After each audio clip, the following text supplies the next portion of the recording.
Ahora bien, el cigarrillo no es bueno para la salud en ninguna novedades, pues sus efectos dañinos se conocen desde hace décadas.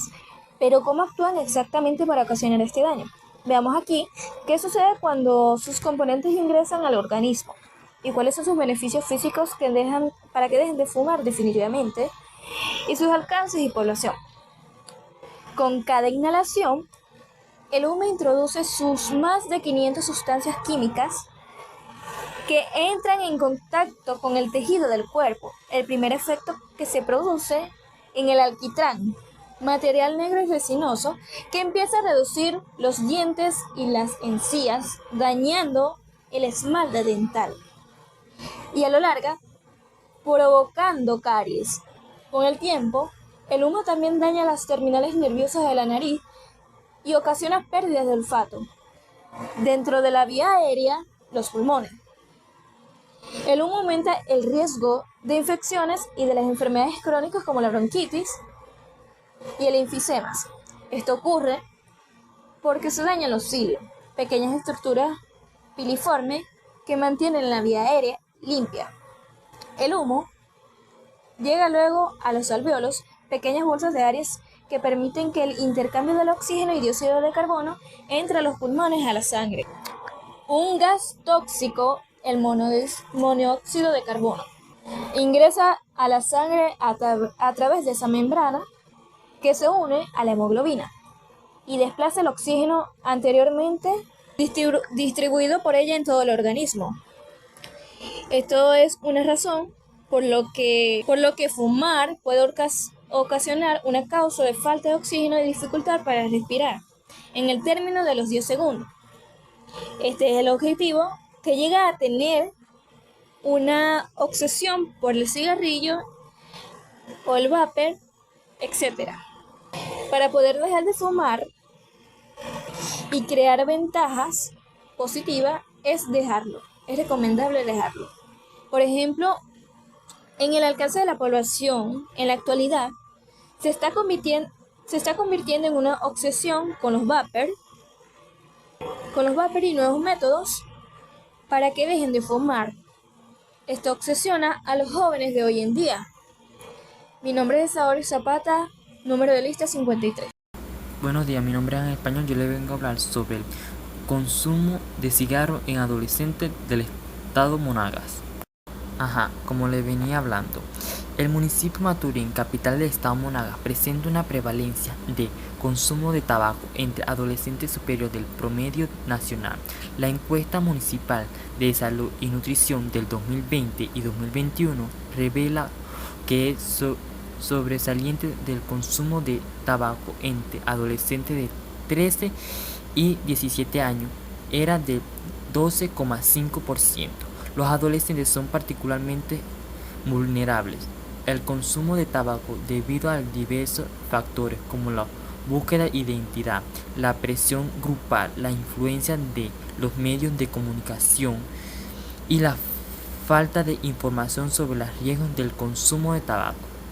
El consumo de tabaco en los adolescentes tiene una grave consecuencia para la salud, tanto corto y como largo plazo. Entre las consecuencias inmediatas se encuentra el aumento de riesgos de enfermedades respiratorias, problemas cardíacos y alteración de desarrollo cerebral. A largo plazo, el consumo de tabaco aumenta el riesgo de poder padecer enfermedades crónicas como el cáncer, las enfermedades cardíacas, las enfermedades pulmonares. Muchas gracias. Hey, hey, hey, hey. Hola, soy Natalie Marcano, número de lista 30. Y continuando con nuestro pequeño tema sobre el cómo calcular nuestra muestra y el alcance de nuestra investigación sobre el consumo de cigarrillos en adolescentes, voy a continuar con el tamaño de nuestra muestra, la fórmula para calcular nuestra muestra y el tipo de muestra que se estará utilizando en esta investigación. Si bien ya estuvimos hablando sobre esto un poquito anteriormente, voy a poner Esto en énfasis porque me pareció muy interesante. Y tal vez, no sé, les sirva en algún futuro. Ok, ya entrando en materia y ya presentándonos, y perdón si no lo dije antes, buenos días, tardes y noches, de donde sea, de donde me estés viendo, o mejor dicho, escuchando. Dichosos los ojos que te ven. Ok, ya vamos en situación. Para estimar la prevalencia del consumo de cigarrillo en adolescentes en el municipio de Maturín, en un periodo 2021-2023, se requiere realizar un estudio de investigación, como ya estuvimos hablando anteriormente. En este aspecto es crucial, este aspecto es muy crucial, téngalo muy presente.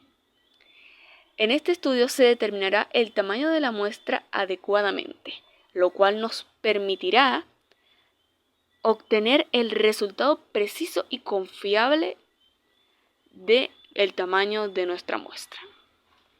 Si ya determinamos de que esto es muy crucial, aparte de tener siempre a la mano nuestras pequeñas, importantes e inmortales notitas de campo, las cuales nos serán de mucha ayuda, ya que aparte de ser reflexiones, también podríamos hacer pequeñas hipótesis sobre el tamaño de nuestra muestra. Muy bien. Voy a explicar un pequeño ejemplo sobre cómo sería el cálculo de nuestra muestra o el tamaño de nuestra muestra. ¿En cuál? N igual a Z en función 2 por P entre paréntesis 1 menos P más E en función 2. Y ahora, tú te estás preguntando, pero Natalie, ¿y ese palabrerío que está ahí, qué es eso? Bueno, mi amigo, ya te voy a explicar un poquito de qué trata todo esto. Ok, vamos a explicar primero lo primero. ¿Qué es la Z?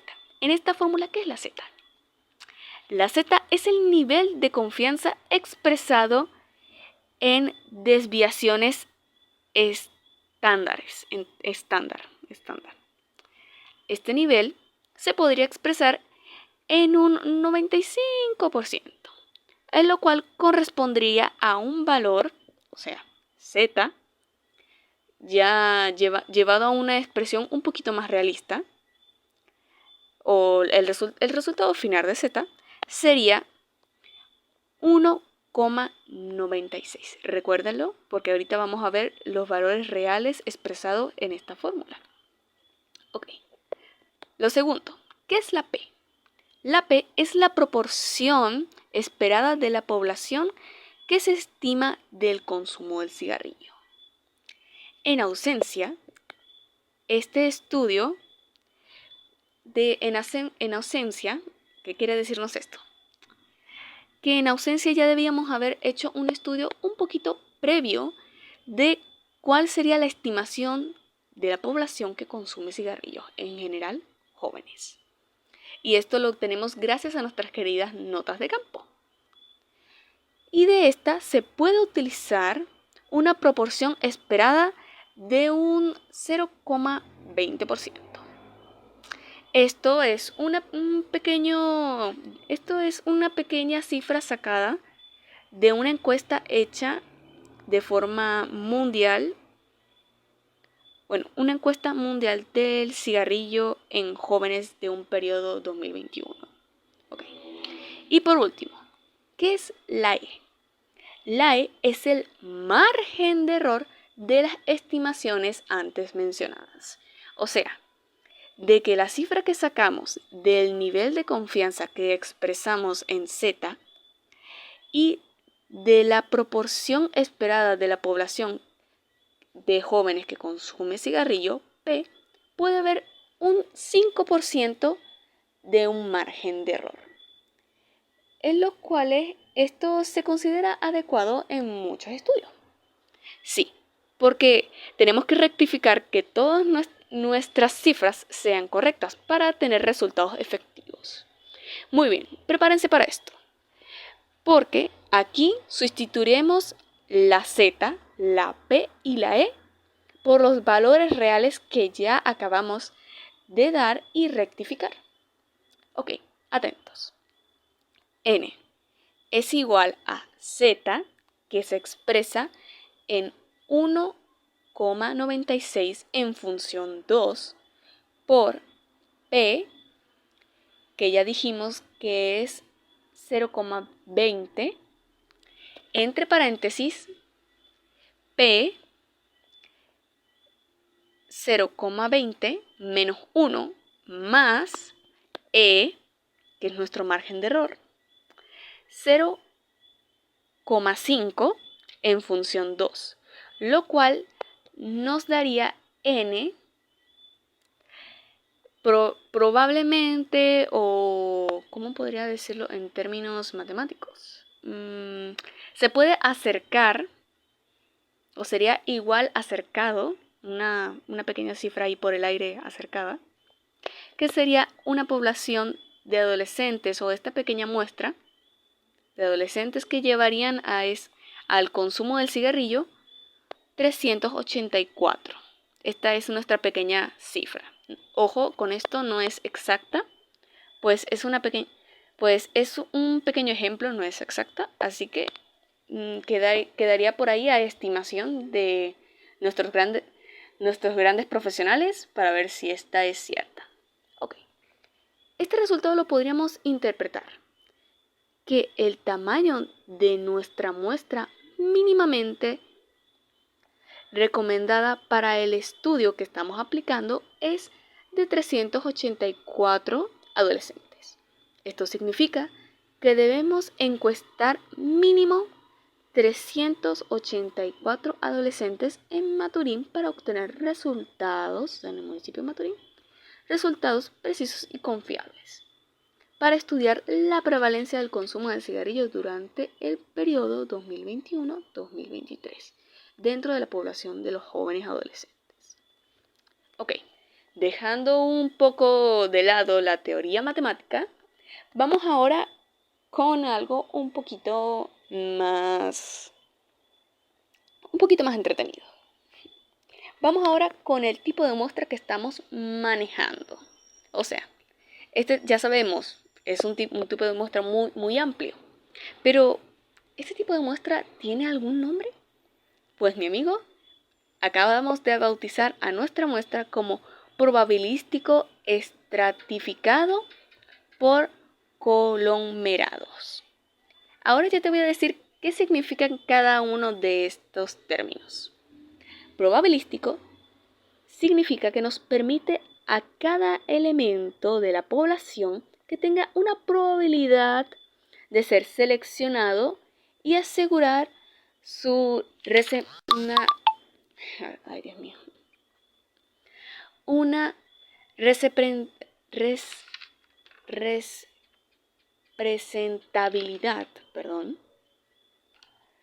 de la muestra.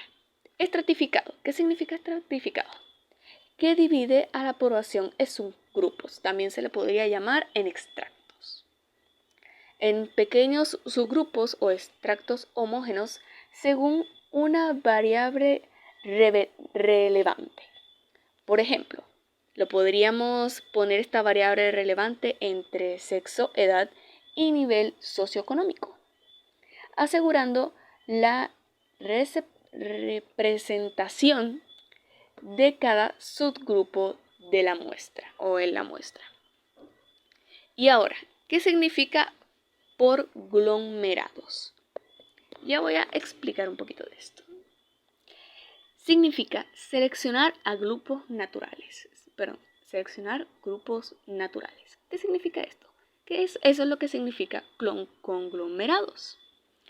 Dentro de estos pequeños extractos o grupos naturales, en lugar de individuos aislados, la logística de la recolección de datos. ¿Qué significa esto? Que vamos a reunir en pequeños grupos conglomerados o grupos naturales. Dentro de cada extracto vamos a recolectar, de cada de esos grupos vamos a recolectar una pequeña cifra de datos o algunos datos. Esto incluye puntos de vista, reflexiones, perspectivas, cosmovisiones, relatos, entre muchas otras cosas. O historias también. En este caso, por decirlo así, podrían ser pequeños relatos tanto internos como externos. Si ya se enteraron en mi otro video, que me refiero con grupos externos e internos. Internamente, ya sean familiares, amigos o conocidos ya dentro de un vínculo más interno. Y externos serían conocidos, amigos o compañeros de clase, en el caso de los adolescentes. Aunque no solo involucra a los adolescentes, en este caso. Los pasos que se llevarían a realizar en la muestra serían definir a la población y sus objetivos. ¿Cuáles serían nuestros objetivos? ¿Cómo podríamos definir nuestros objetivos dentro de nuestra población? Los adolescentes del municipio de Maturín en un periodo 2021-2023. Así podríamos definir a la población que es nuestro objetivo. Identificar los extractos. Ya explicamos qué significa extractos, que es como pequeños subgrupos. ¿Okay? Dividir la población en pequeños subgrupos homógenos, según la variedad relevante. Ya le explicamos. Sería la edad, sexo y nivel o adaptamiento socioeconómico. Y nos quedarían unos últimos 3. Perdón si se está haciendo muy largo. Nos quedarían determinar el tamaño de la muestra. O sea, calcular el número en total de adolescentes necesarios para nuestra muestra y considerar el nivel de confianza y la muestrales. ¿Qué significa esto? Distribuir el tamaño de la muestra entre los extractos en proporción a su tamaño relativo en la población. Ya esto se explica por sí mismo. Ahora seguiría la selección conglomerada. Ya explicamos que estos serían pequeños subgrupos o pequeños extractos. Estos se podrían derivar en este ejemplo como escuelas y barrios. Y seleccionar al grupo de individuos, en lo cual ya sabemos que el grupo de individuos serían los adolescentes. Y seleccionar aleatoriamente a los adolescentes que participen en este estudio. Bueno, damas y caballeros, dejo a continuación a otro de mis compañeros que va a explicarles cómo sería el alcance de este pequeño estudio. Les deseo muy buena suerte y les recuerdo, díganle no al cigarrillo, por favor, que dañan su futuro y créanme, sus familiares no querrán verlos tendidos en una cama de hospital rogando por sus vidas. Buenas noches, o buenos días, o buenas tardes. Que pasen. Xiomara Aguilera, número 1. Desde un alcance transversal podemos decir que el cigarrillo es uno de los formatos más populares para el consumo de tabaco. Y el tabaco en sí es una hoja seca de la planta Nicotiana tabaco que tiene un origen en la zona del altiplano andino y llegó al Caribe unos 2000 o 3000 años antes de Cristo. Es decir, que no se conoce el momento exacto del inicio del consumo de cigarrillo en adultos o en jóvenes. Ahora, desde un alcance longitudinal, podemos decir que en el municipio de Maturín del estado Monagas para el 2021, el consumo de cigarrillos entre adolescentes tuvo un gran aumento, debido a los cigarrillos electrónicos o vapes. Pero su aumento tuvo más influencia gracias a las tendencias de redes sociales que aprobaban el cigarrillo tradicional o el vape de una manera no dañina. Las imágenes de personas jóvenes, atractivas y exitosas fumando en situaciones glamurosas, la influencia de las celebridades o los atletas en las redes sociales para promocionar estos productos a sus seguidores adolescentes, los productos de cigarro con sabor y sobre todo el fácil acceso correspondiente a la venta ilegal a menores de edad. Todo esto elevó el consumo por varios años, hasta que en el 2023 el convenio marco para el consumo de cigarrillos promovido por la Organización Mundial de la Salud prohibió la comercialización de cigarros electrónicos y productos afines en el territorio venezolano, disminuyendo esta tendencia.